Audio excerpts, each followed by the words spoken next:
mga madalas mapaaway sa kanilang mga kapitbahay. Critical ngayon ang isang binata sa Pangasinan matapos saksakin ng basag na bote ng alak ng kanya rin mismong kapitbahay. Yan at iba pang mga rumarapidong balita mula sa probinsya, hatid ng iba't ibang istasyon sa ilalim ng MBC Media Group.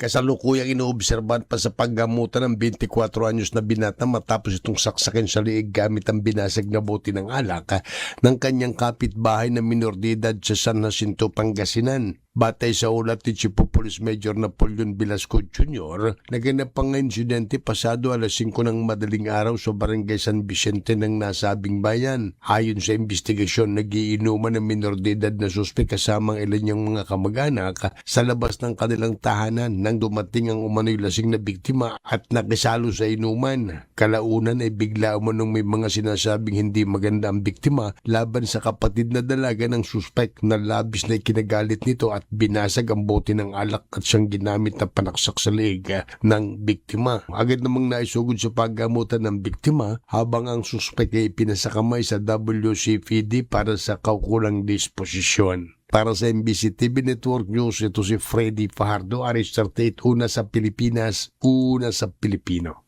Sa pinaigting ng mga operasyon kontra krimen at kontra illegal na droga mula Disyembre 29, 2025 hanggang Enero 4, 2026 ay nagresulta ito sa pagkakaresto ng 75 individual. Sa loob ng isang linggong operasyon na aresto ang 9 na wanted person, 13 na drug suspect at nasamsam ng shabu at marijuana. 49 na individual naman nasangkot sa mga illegal na sugal at illegal na pangisda. 2 naman dahil sa pag-iingat ng loose firearms at 2 pa kaugnay ng iba't ibang paglabag sa batas. Samantalang pinuri ni Colonel Salvadora ang dedikasyon ng kanyang mga tauhan at sa walang sawang pagsisikap na maaresto ang mga lumabag sa batas upang isadlak ang mga ito sa likod ng rehas na bakal para panagutin ang kanilang pagkakasala. Binigyan din ni Colonel Salvadora ang matibay na ugnayan ng pulisya at komunidad upang makamit ang malayang pamayanan sa droga, krimen at patuloy na pag-unlad. Para sa MBC TV Network News, RH37, Danny Kumilang, una sa Pilipinas, una sa Pilipino. Arestado naman sa Arteche Eastern Samar ang isang lalaki na lasing dahil sa panggugulo nito sa barangay. Isinuplong ito sa mga pulis dahil na rin sa takot ng mismong mga residente. Inaresto ang nasabing lalaki dahil sa alarm at skandal na naganap ang pag-aaresto sa Barangay Concepcion, Arteche Eastern Samar. Ayon sa report ng PNP Arteche, ang inaresto ay isang nakilalang si alias Ramram, 23 taong gulang, isa itong magsasaka at residente na nasabing barangay. Ayon sa sumbong ng mga concerned citizen, walang tigil sa panggugulo ang nasabing suspect habang may dalang homemade PVC cannon. Agad nagtungo ang pulis sa lugar at naabutan pa ng team ng kapulisan itong suspect na dala ang blue homemade PVC cannon habang sumisigaw at patuloy na nanggugulo sa kanilang barangay. Agad itong inaresto ng mga pulis. Dinala ito sa Arteche Municipal Police Station para sa tamang disposisyon. Mula sa MBC TV Network News, RH34 Jane Galit Bantayan ng DZRH. Una sa Pilipinas, una sa Pilipino.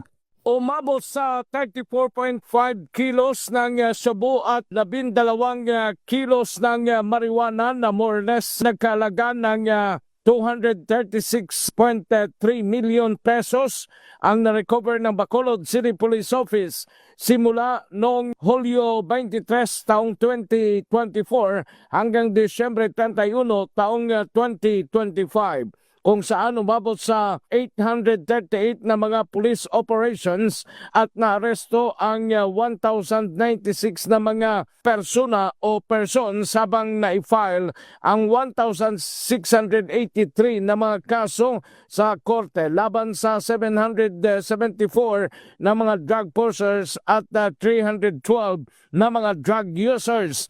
10 dito ang minor de edad, 191 ang high value individual, 741 ang street level individual at 164 naman ang newly identified drug personalities. Ayon kay Police Lieutenant Colonel Lester Riada, Deputy Chief Director for Operations, ng Bacolod City Police Office ang 236.3 million pesos na laga ng droga ang na-confess ka simulang umupo sa pwesto si Bacolod City Police Office Director Colonel Joresti Coronica sa tulong din ng kanyang mga kapulisan. Para sa MBC TV Network News, ito si RH46 Rex Cantong, una sa Pilipinas, una sa Pilipino.